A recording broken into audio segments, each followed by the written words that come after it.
This is an RNZ podcast. This week on Here Now, we turn our focus to Iran. Very desperate to know about our families and friends and relatives in Iran. Have you had much contact with them? No, since 2-3 days ago after the invasion, we lost our contact with them. That's Iranian-born New Zealand resident and Doctor of Sociology, Behzad Doran. On February 28th, the country's supreme leader Ayatollah Ali Khamenei was killed by joint US and Israeli attacks on his residence. A further week of strikes on Iran have targeted nuclear and military sites, including airfields, radar and naval facilities. The Red Crescent estimates the death toll has topped 1,000 people across Iran, including at least 165 girls who were killed by bomb strikes on their school in the city of Minab. Iran has retaliated against military and civilian targets across the Gulf states, and Israel has also attacked Hezbollah in Lebanon. As the strikes continue, Iranians living here in New Zealand are experiencing mixed emotions. Are you in contact with anybody back home? Have you been able to stay in touch with your family? Not really. From the time that protests start in January, I just had talked to my mom only once. So I'm in touch with my brothers. I was actually till 3 days ago, and that is really worrying us. That's Ismail Fathi, an engineer and musician from Christchurch who was on the podcast about 2 weeks ago. Many in the Iranian community here are divided over the conflict. While some Iranians around the world have celebrated the death of Khomeini, there are also large numbers denouncing his killing and are out on the streets marching to defend their nation's sovereignty. How do you see this division in the community?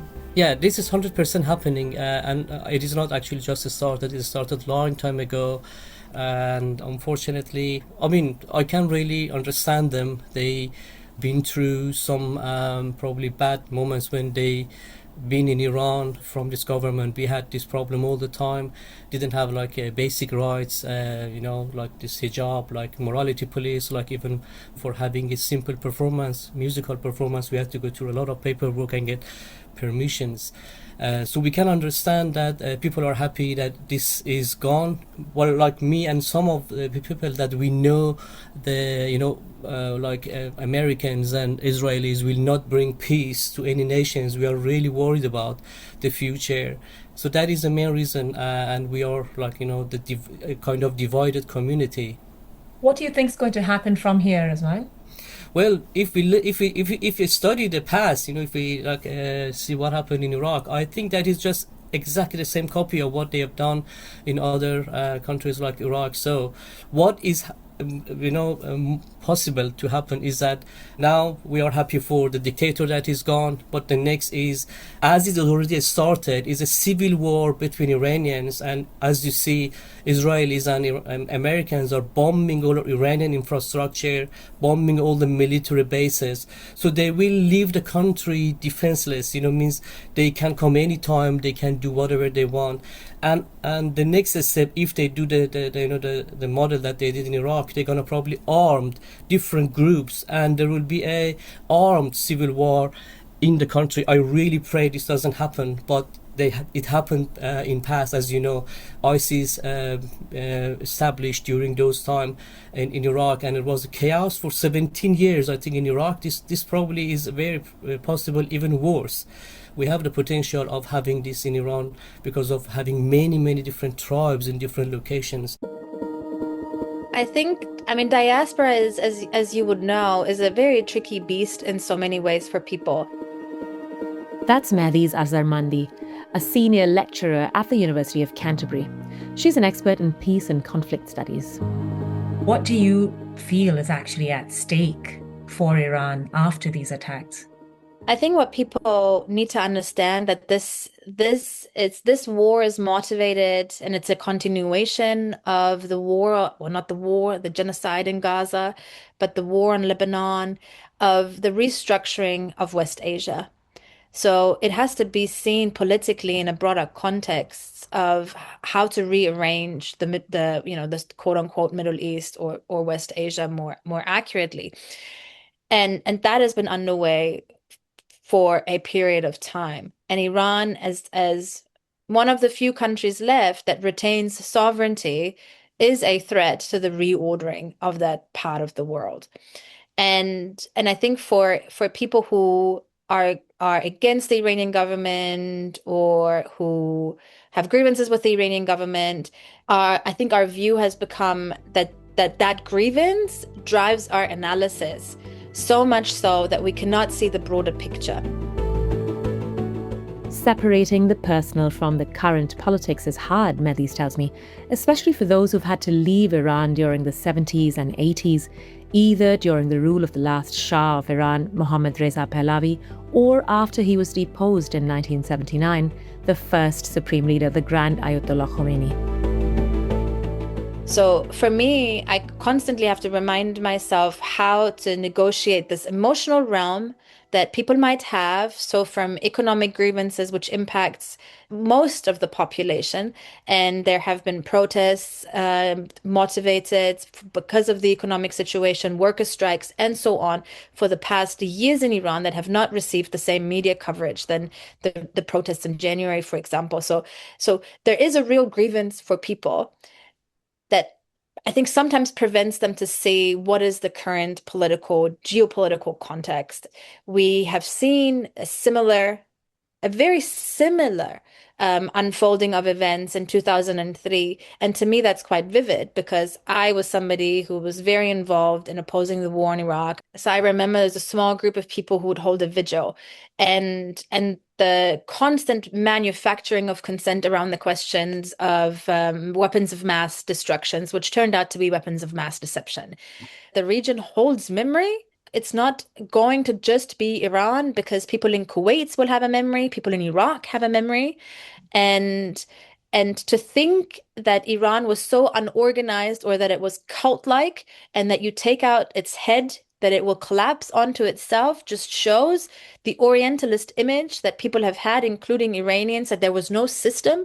So I think I'm constantly living through all of these layers of personal experience. So the personal experience of being in a diaspora Iranian with a particular kind of relationship to the Islamic Republic, and who sees these things not in isolation from each other, but in conjunction.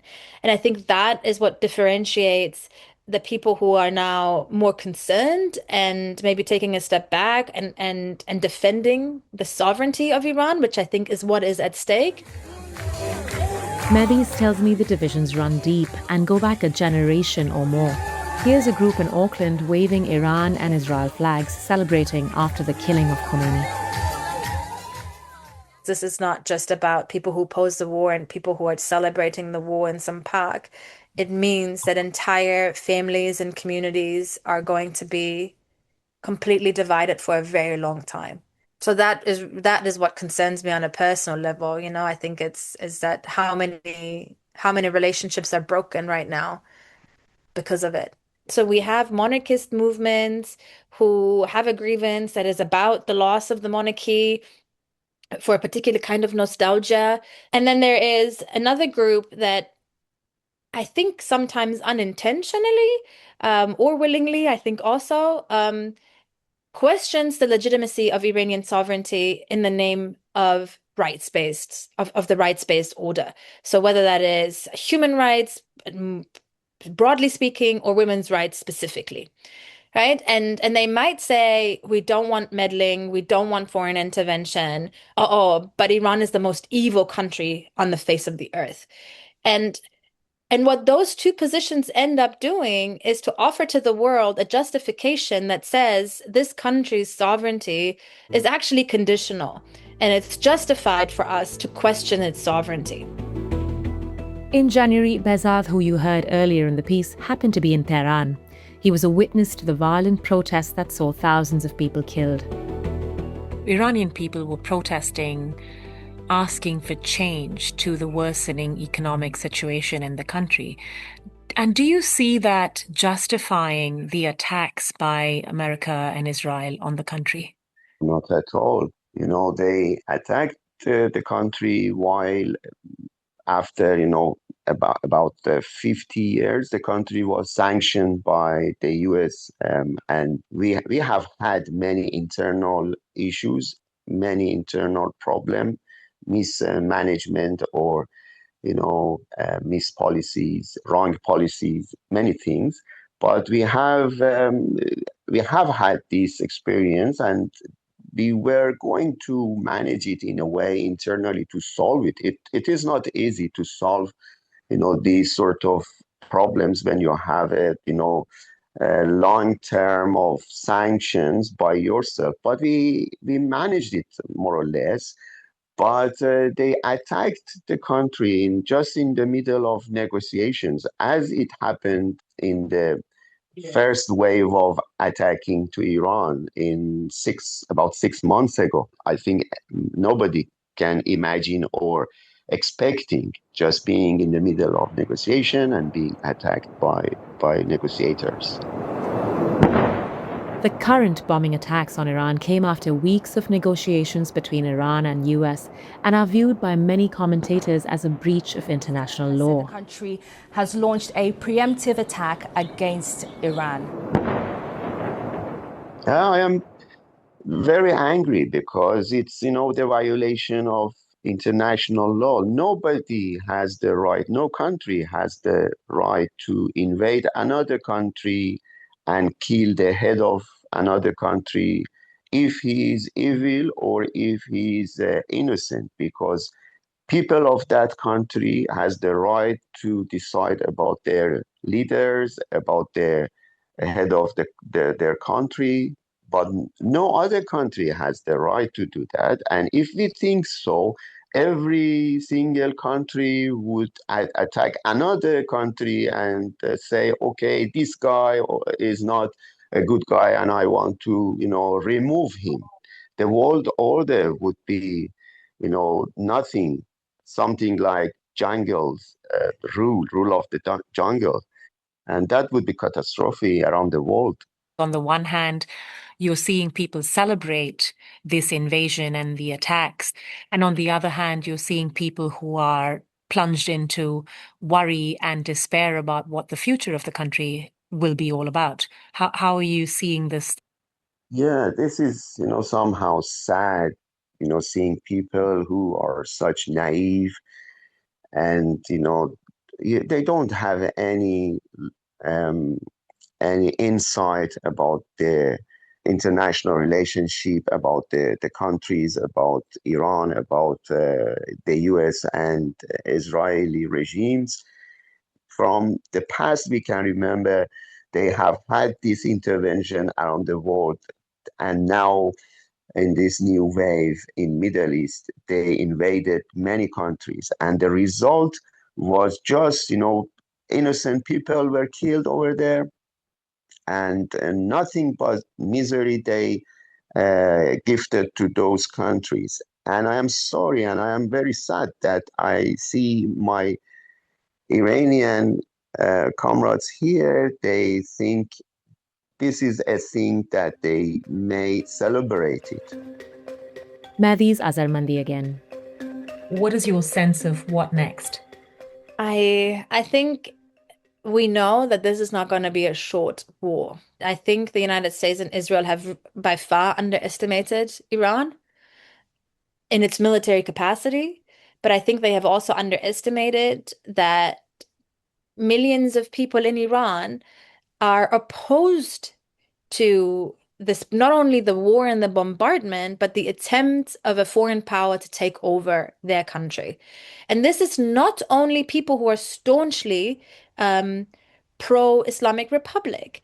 There are, I think, videos that circulate that only show the people who are against Islamic Republic or who might support the monarchist movement, but they are also people who were students, who were arrested, and then still decided to march in defense of their nation. And I think that is something that that the United States and Israel have underestimated. I tried to reach out to others in the community, but with little luck. One Iranian Kiwi sent me a text, but she didn't want to be named or for her voice to be heard. She feels unsafe and worried about social pressure and tensions within the diaspora. So I'm going to quote some of her response. The Iranian community is very diverse. Different approaches doesn't mean we're enemies to one another. We all want the ultimate same goal: a better, freer, more dignified future for Iranians. Many people believe that a lasting solution must come from inside Iran, not imposed from outside. A big thanks to everyone from our Iranian community for sharing their views on today's episode of Here Now. Catch more episodes on all good podcast platforms and on RNZ National every Monday at 1:45 p.m. And I'm Kadambari Raghukumar.